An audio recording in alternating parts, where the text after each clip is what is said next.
September 23rd, 2024. This is the backyard. When I started, this was all grass. There was nothing back here. I mean, the shed, the buildings were back here. This is kind of where we store stuff that's going to go out to the garbage, so that's why this is here. This is a project that's about to be done on the fence, and that's going to the garbage. So this is kind of storage. However, compost pile. Really like this configuration. I'm going to start going to this configuration. So the first pile is double the size of the second pile, and the third pile is a wheelbarrow. This is my third pile right here.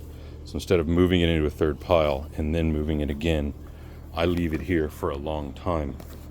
And this has been here for almost 20 months, I guess 18 months, and I just keep piling stuff on top.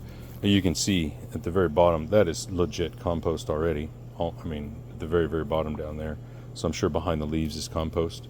This is a cleaned out version. And this little compost sifter is awesome. I love this thing. Love it so much I might make another one. Now, this persimmon tree is pretty awesome.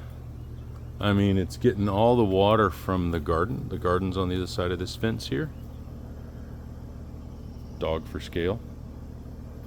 And yeah, it gets a great amount of water. Look at the trunk on that thing.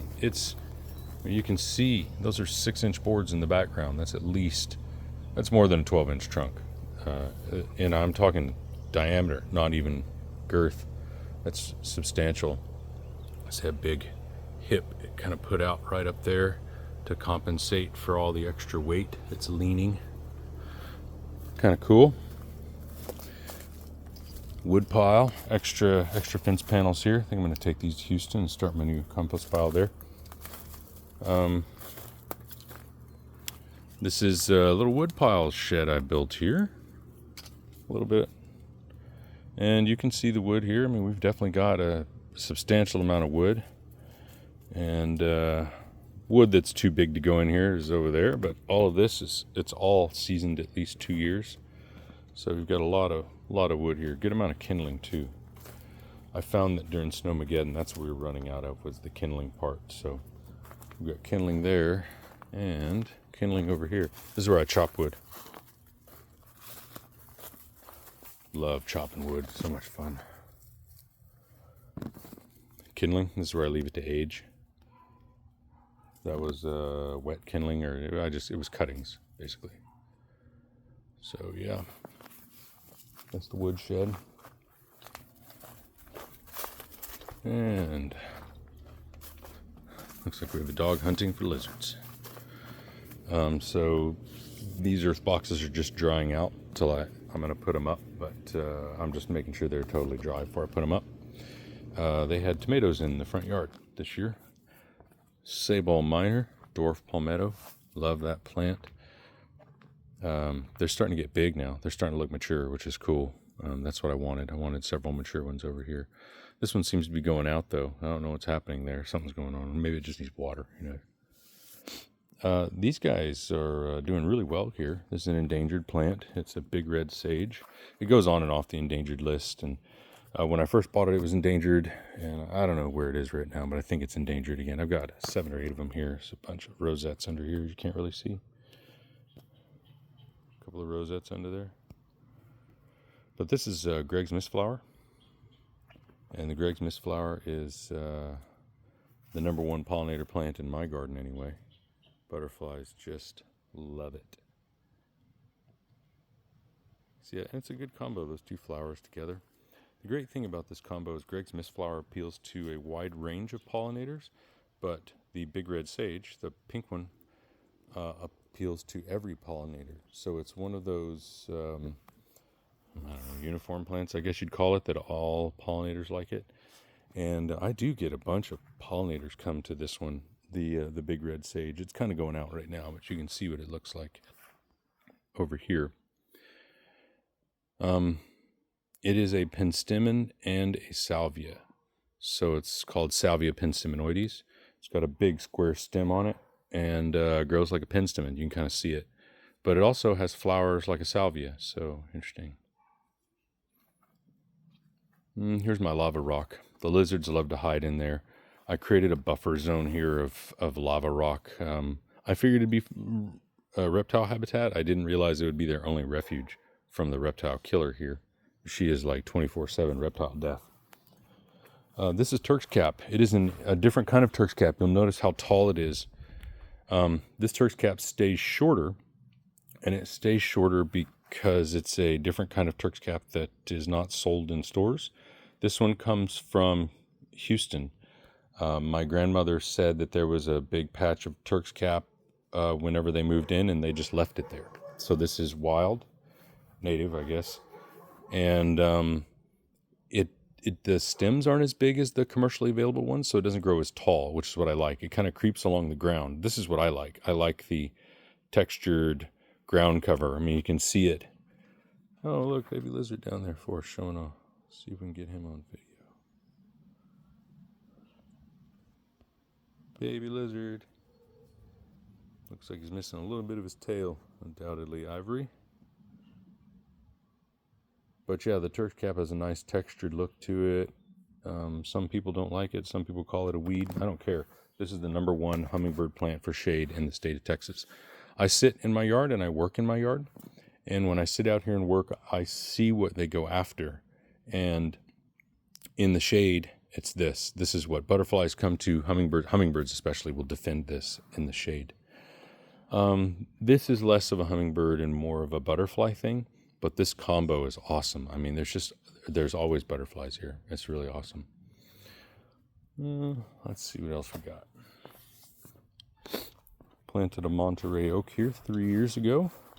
It's finally starting to leap, and the dogs topped it off. So it kind of grew funny, and I let it grow funny for a few months, trying to hope it would come back, and it came back funny, so I had to cut it again. So this tree has been through a lot this year. You see I topped it right there. I needed a leader. It wasn't growing in a leader, it was growing lateral. There wasn't a leader growing, so I had to cut it again. And sure enough, we have a leader growing, so you know, do the normal thing here. But this was supposed to be as big as a fence this year. And yeah, after the dogs topped it, it is just not. That's super frustrating. Got a lot of new growth on it. It's got a lot of energy. It's unfortunate most of that new growth is going to be cut in October.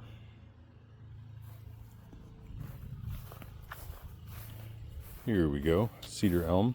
This was a volunteer, and I wanted a tree over here to help with the north wind. So this thing is growing super fast. It's been here 2 years, and it's grown about, 6 feet in 2 years. Really nice. And, you know, it's native. It'll grow up to be a big, strong tree. But you can see how straight it is now. Like, look at the fence boards in the background. This thing is growing straight. When I got it, you see that curve? It was curved over like this. The reason I planted it, it was in a pot. And I knew it was about to pop because it had been in the pot for 2 years. And it was leaning, trying to get sun, stretching for light. And it was like, well, I need a tree. And this one's here. Let's see how it does. It was super, super bent over. I wasn't sure how it'd work, and it's worked out beautifully. Yeah, this thing is awesome. You can see, this is really cool. You can watch it put on the bark. This is one cool thing about cedar elms. The bark here is building, so it's brand new. You can see it kind of building on there. It almost looks like a growth, right? But you can see what it's protecting. So the bark is that thick, but the inside of the tree is not, right? So that's really cool. But then you come down here and you see where it's been built. It's still building a little bit here. Building that bark. And you come down here and you see it built. That's more or less what it's going to look like. Armor. Really cool.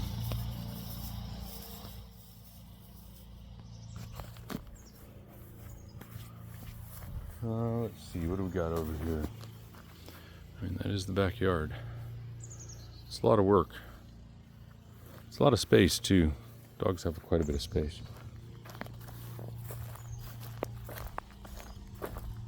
Back in the back here, this is a sedge yard.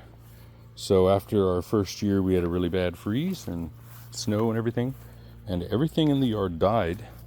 Like everything. I mean, everything. died, not dormant, died, with the exception of the sedge. The sedges came back. So I did a little bit of work back here, picked out some stuff, picked out some less desirable plants, and just turned it into a sedge garden. I've been spreading the seeds, and you can see it is, it's dominated by sedges. Nothing else will grow back here. Even the horse herb doesn't like it. It doesn't get enough sun back here. But the sedges grow just fine. So they're a little patchy, but the alternative is there was nothing back here before. I mean, it looked like this. That's what it looked like before. That's what it looks like now. So there's a substantial amount more coverage, and it's much less muddy, and it's easier for these plants to hold the leaves here, so there's less of a big mud pile. And yeah, I love the sedges back here. These are cherry laurels. Big row of them here. They look really nice. They're getting big. This is, I don't know, fourth year, I think. I don't water anything, but I'm watering these because I want growth. I want to promote growth, so I'm definitely watering them. And this is an Eve's necklace. It's growing up between them. This little Eve's necklace here is really quite cool. It's very fragile, and I see how it grows now. I think it's meant to grow up between plants. I'm almost positive that it's meant to grow between plants. Like it grows through them like this. This one has never grown right. It's always been on its side, and it's been moved a couple times, and so it's got a very strange root ball. Where's that root ball? Where is it? Oh, there it is, right there. Root ball barely sticks up out of the ground there. Stem, I try and leave the stem unburied so it doesn't rot, but I do have a nick in the stem, hoping it'll root. Never does. But this is Eve's necklace. It's a cousin to the mountain laurel. So I just got it for a little diversity, but I expected it to be a shrub, but it's not. It kind of grows between stuff. Little mountain laurel here. This was a seed from Crystal. This mountain laurel is quite stunted because I've moved it twice. So I had it in a spot and thought, no, it's not going to fit there, and then I moved it. So you know how that goes with mountain laurels. They really don't like being moved. In fact, I think it went down to like 2 leaves. It was almost dead. So this is a couple years worth of growth. It's definitely come back strong. And it should put out a new flush of growth here. Sometimes if mountain laurels are healthy, they will put out growth in the fall. And so that's what I'm anticipating here. A little bit of growth in the fall. Yeah, it's the backyard here.